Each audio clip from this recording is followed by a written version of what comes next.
제목으로 같이 말씀 나누기를 원합니다. 우리 신앙생활의 목표가 무엇입니까?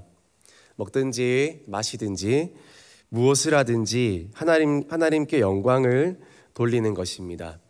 하나님은 우리가 성공하기를 원하시는 것이 아니라 우리가 성장하기를 원하시고, 그리고 하나님께 영광을 돌려드리는 그런 삶을 원하신다라는 사실입니다. 그것이 하나님께서 우리를 창조하신 목적이자 이유입니다. 소요리 문답 제1문에도 사람의 제1되는 목적은 무엇인가? 라고 질문할 때 그 답은 사람의 제1되는 목적은 하나님을 영화롭게 하고 그를 영원토록 즐거워하는 것이다. 하나님을 기뻐하는 것이다. 그것이 사람의 존재 제1목적이다. 그렇게 말씀하고 있습니다. 오늘은 주님을 사랑한 사람들의 이야기입니다. 바로 나사로의 가정 이야기입니다. 먼저 나사로의 가정을 사랑하신 예수님이 나옵니다. 예수님께서는 베다니에 사는 이 세 남매를 늘 찾아오시고 자주 방문하셨습니다. 마리아와 마르다와 나사로, 이렇게 세 남매입니다. 이 가정의 조건은 좋지 않습니다. 소위 결손 가정입니다. 부모 없이 세 남매가 살아갔습니다. 이 세 남매의 우애는 돈독한 것처럼 보입니다. 어려운 환경이었지만 좋은 우애를 이루었고 예수님을 무엇보다 잘 섬기고 잘 따랐습니다. 어려운 환경에서 예수님을 잘 섬기는 사람들은 특별히 더 빛이 나는 것입니다. 성경에서 예수 믿기 좋은 환경으로 이렇게 세팅되어서 태어난 그런 가정과 사람이 과연 얼마나 될까요? 대부분 다 기구하거나 또 어려운 환경 가운데서도 예수님을 잘 믿는 그런 아름다운 신앙의 모습을 보여준 것을 우리는 알 수 있습니다.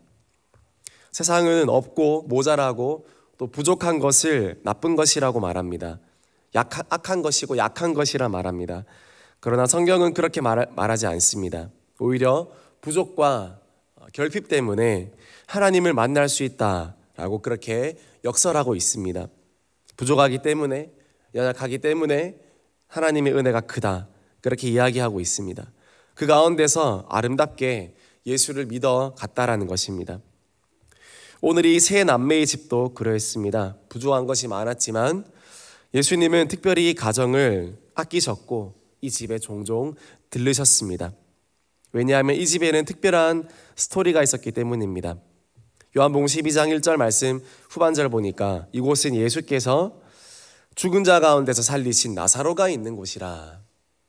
이곳에는 예수님이 살리신 한 생명이 있는 그런 집이었습니다. 예수님이 이 집에만 가면 예수님이 손으로 친히 살려주신 한 영혼이 머무르는 집이 바로 나사로의 집이었습니다. 예수님의 입장에서 얼마나 이 집에 올 때마다 기쁘셨을까요? 다 죽어가는 한 영혼을 살려냈더니 온 가정이 예수님을 잘 섬기고 예수님의 공생애 동안 늘 뒤에서 묵묵하게 후원해주고 중보해주고 서포트해주는, 예수님도 육신으로 지쳐갈 때 또 영적으로 지쳐갈 때 이 나사로의 가정에 모르긴 몰라도 자주 오셔서 쉬고 이야기하시며 먹고 자고 하셨을 것입니다. 예수님을 잘 섬기는 그런 가정이었던 것입니다. 왜냐하면 나사로를 살리셨기 때문에 이 세 남매는 더 예수님을 사랑할 수밖에 없었습니다. 그래서 이 집에는 아마 제 생각으로는 전도 축제 같은 것도 되게 많이 했을 겁니다. 찬양 인도는 마르다가 하고 안내위원은 마리아가 서고 간증은 나사로가 하고, 제가 죽어서 시체 상태로 누워 있었는데 3일이 지났는데 예수님이 제 이름을 불러주시자 제가 깨어났습니다. 피가 돌고 심장이 다시 뛰고 제가 살아났습니다. 여러분, 천국은 반드시 있습니다 하면서 그렇게 간증 집회를 하지 않았을까 생각합니다. 이런 나사로의 가정에 예수님은 자주 방문하셨고 그 가정을 사랑하셨습니다. 요한복음 11장 5절 말씀 우리 같이 읽겠습니다. 예수께서 본래 마르다와 그 동생과 나사로를 사랑하시더니. 보세요. 예수님이 다 사랑하시죠. 마르다와 그 동생과 나사로 세 남매를 다 사랑하십니다. 한 사람도 빼지 않고 마르다는 마르다대로, 일을 열심히 하는 마르다는 마르다대로 사랑하시고, 일을 하지 않는 마리아는 그냥 그대로 또 사랑하시고, 죽었다가 살아난 나사로도 그대로 사랑하시고, 주님께 사랑받는 저와 여러분이 되기를 소망합니다. 우리가 주님을 사랑하면 주님이 우리를 사랑해 주십니다. 이것이 가장 큰 은혜요 능력입니다. 주님이 사랑해 주시는 자, 주님께 사랑받으면 되는 것입니다. 이렇게 주님께 사랑을 받은 나사로의 가정은 어떻게 주님을 사랑했습니까? 예수님을 사랑한 나사로의 가정입니다. 한 명씩 살펴보겠습니다. 먼저 나사로의 사랑입니다. 나사로는 우리 모두가 알고 있다시피 이전에 심한 중병을 앓다가 죽었습니다. 3일 동안 무덤에 누워서 살이 썩어서 들어갈 때까지 누워 있었습니다. 소망이 완전히 사라진 그와 그의 가족이었습니다. 어떻게 보면 그 집안의 가장과도 같은 역할을 했던 그 사람이 나사로이지 않았겠습니까? 남자의 권위가, 또 남자의 역할이 가장 중요했던 그 시절에 마르다와 마리아에게 오빠 나사로가 없다라는 것은, 그것은 정말 이제는 이 사회에서 도태되는 그런 것을 의미했습니다. 누가 협박을 하거나 사기를 쳐도, 또 누가 해코지를 해도 하소연할 데도 없고, 힘을 쓸 수 없는 그런 연약한, 그런 위험한 상황에 처할 뻔했습니다. 절망적이었습니다. 그런 모습을 보고 예수님께서 찾아오셨고, 그리고 애통해 하시며 눈물을 흘리셨습니다. 그리고 말씀하셨습니다. 나사로야 나오너라. 그 한마디로 나사로를 살려주셨습니다. 나사로는 예수님이 자신의 생명이 된다라는 사실을 경험했습니다. 그래서 예수님을 더 사랑하게 되었습니다. 이것이 누구의 이야기겠습니까? 바로 오늘 저와 여러분들의 이야기인 것입니다. 사망의 권세에 꼼짝 못하여 누워있던 우리들에게 예수님이 친히 다가오셔서 우리의 이름을 불러주실 때 우리의 영혼이 살아났습니다. 지옥에서 천국으로 옮겨지게 되었고, 죽음의 권세에서 생명으로 옮겨지게 되었고, 시체처럼 썩는 그런 냄새나는 인생에서 예수님이 불러주시자 아름다운 향기를 바라는 그런 아름다운 삶으로 바꾸어 주셨습니다. 영원한 어둠 속에 갇혀있던 우리를 빛 가운데로 불러주셨습니다. 그래서 영적으로 보면 저와 여러분들도 다 나사로인 것입니다. 여러분, 나사로의 감격이 여러분 가운데 있습니까? 나사로의 그 생생한 죽음에서 살아난 그 감격이 저와 여러분에게 여전히 남아 있습니까? 나사로의 감격과 은혜가 오늘 저와 여러분의 감격이 되어야 된다는 것입니다. 영적으로 보면 우리도 죽은 시체처럼 하나님 앞에 그렇게 죽을 수밖에 없었던 그런 사람들이었지만, 예수님이 우리를 불러주심으로 다시 생명을 얻고 다시 소망을 얻게 되었다라는 것입니다. 이 나사로가 예수님을 사랑하지 않으면 이상하지 않겠습니까? 이 나사로가 예수님을 사랑하지 않는 일이 오히려 이상한 것입니다. 저와 여러분들도 그 은혜를 겪은 사람이라면 우리가 주님을 사랑하지 않는 게 이상한 것인 줄 믿습니다. 우리가 더 나사로보다 못하게 주님을 사랑하는 것이 아니라 최소한 나사로처럼 나를 죽음에서 생명으로 건져주신 그 감격이 우리 속에 사라지지 않고, 마치 어제 죽었다가 오늘 살아난 사람처럼 우리가 예수님을 사랑하고 주님을 사랑해야 될 줄 믿습니다. 그것이 바로 나사로의 사랑이었다라는 것입니다. 두 번째로 마르다의 사랑입니다. 마르다의 특징은 무엇입니까? 여러분, 마르다는 열심히 일하는 그런 사람이었습니다. 오늘 우리가 읽은 본문은 요한복음 12장입니다. 그런데 누가복음 10장에서도 마르다는 계속 일을 하고 있습니다.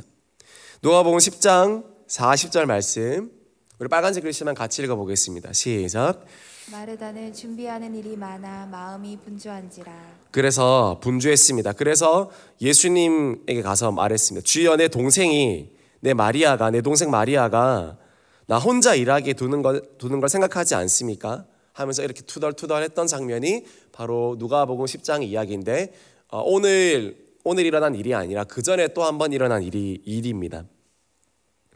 마르다는 항상 일하고 있습니다. 누가복음 10장에서 마리아가 동생 마리아가 예수님의 발치에 앉아서 말씀을 듣고 있을 때에도 마르다는 일을 했고, 오늘 요한복음 12장에서 오늘 동생 마리아는 예수님께 향유를 붓고 있었는데 이때도 마르다는 또 일을 하고 있습니다. 그리고 동생 마리아는 그때나 지금이나 전혀 일은 하지 않고 있습니다.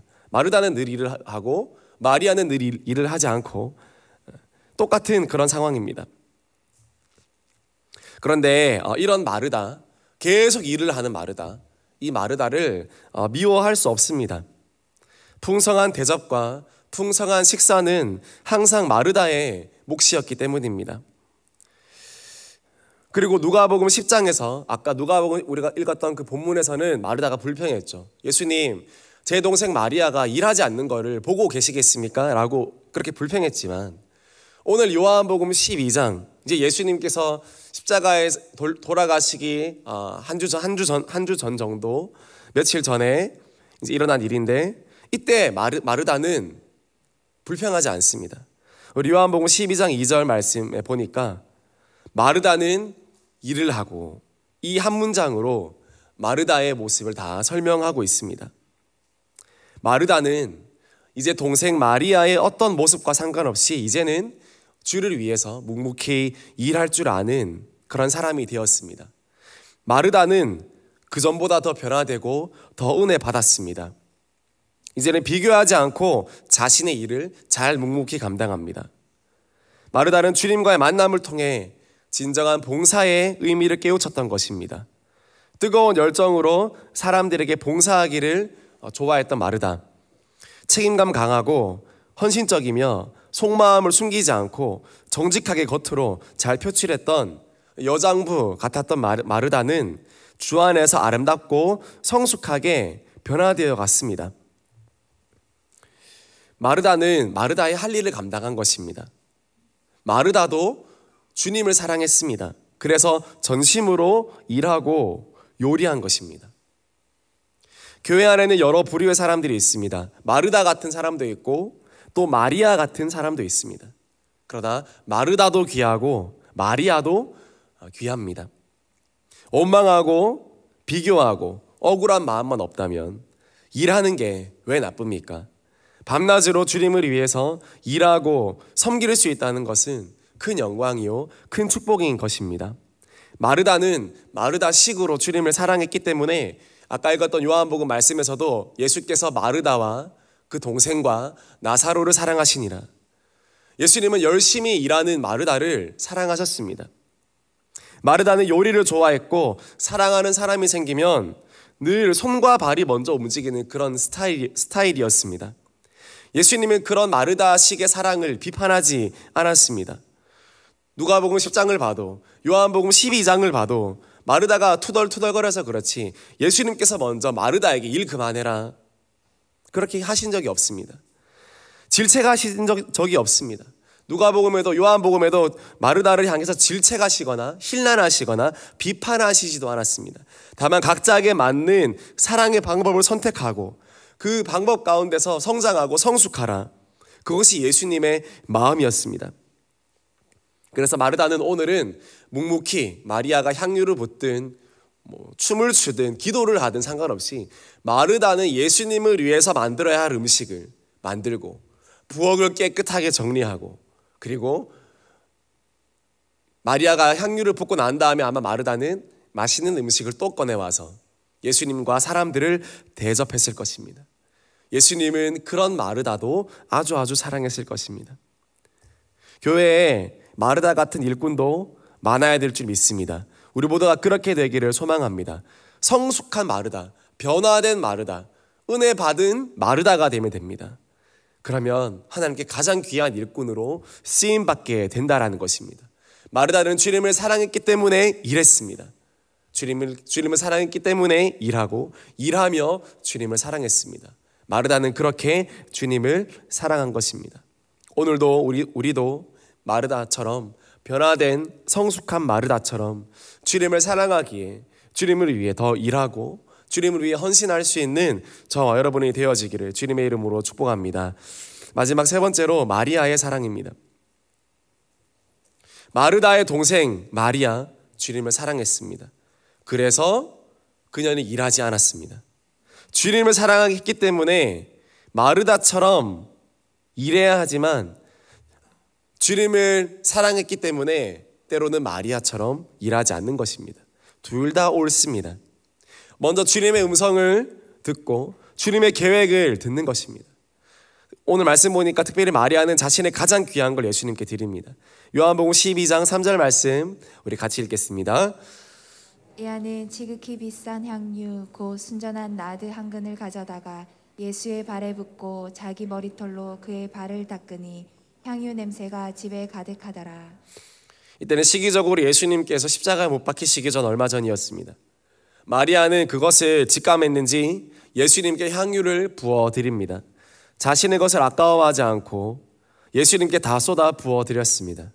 예수님은 이 마리아의 사랑을 또한 귀하게 받아주셨습니다. 특별히 마리아의 주님을 향한 사랑은 계속 깊어져 가는 걸 볼 수 있습니다. 이전에는 그저 예수님 발치에 앉아 있기만 했습니다. 그저 예수님께 받기만 했습니다. 좋은 말씀, 좋은 어떤 예배, 설교, 섬김 그런 걸 늘 받는 데 익숙한 그런 마리아였습니다. 그런데 이제는 마리아는 어떻게 합니까? 자신의 가진 것을 주섬주섬 살피더니 자기가 가지고 있는 가장 좋은 것들을 찾아내더니 이제는 그것을 주님께 쏟아붓는 그 믿음까지 왔습니다. 주님께 쏟아붓는 그 사랑으로 변했습니다. 그저 받는 게 좋은 사랑에서 이제는 주는 것이 좋은 사랑으로 바뀌었다는 것입니다.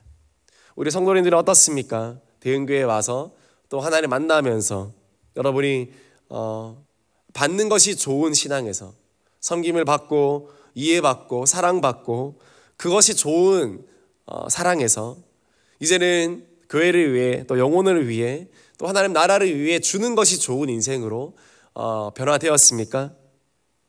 그렇게 마리아가 그렇게 변한 것처럼 변화되었습니까? 마리아의 사랑은 정체되지 않았습니다. 그녀의 주님을 향한 사랑은 날로 깊어져 갔고 날로 발전했습니다. 그래서 드렸습니다. 우리도 예수님께 받기만 하는 인생에서 드려지는 인생으로 변화되기를 소망합니다. 다른 사람들의 눈에는 어떻게 보입니까? 허비한다고 그렇게 보입니다. 오늘도 이 마리아가 예수님께 향유를 붓고 나서 뒤에 가룟 유다가 분을 냅니다. 왜 이거를 허비하는가? 가난한 자들에게 주면 되지 않았는가? 주님을 위해 드리는 것보다 가난한 사람들을 위해서 드리는 게 더 좋지 않은가? 그리스도인의 삶은 사람들의 눈에 보기에 이렇게 참 허비하는 게 많은 사람처럼 보입니다. 그 시간, 그 돈, 그 물질, 그 능력, 그 재능, 그 건강 그거를 좀 다른 것을 위해서 또는 다른 주변에 불쌍한 어떤 이웃이나 내 자녀나 가정이나 또 나를 위해서가나 그렇게 좀 쓰면 좋을 그것을 꼭 그렇게 주님을 위해서 또 한 영혼을 위해 또 교회를 위해 허비해야 되겠느냐고 그렇게 이야기하는 사람들도 많을 것입니다. 그러나 참된 그리스도인은 그 귀한 향유를 온전히 주님을 위해서 깨트리고도 주님께 더 좋은 것을 드리지 못해서 울며 안타까워하는 사람이더라는 것입니다. 내가 더 좋은 것을 드려야 되는데 내가 주님께 받은 사랑이 더욱 큰데 하면서 주님을 가장 사랑하고 주님을 가장 가치 있게 여깁니다.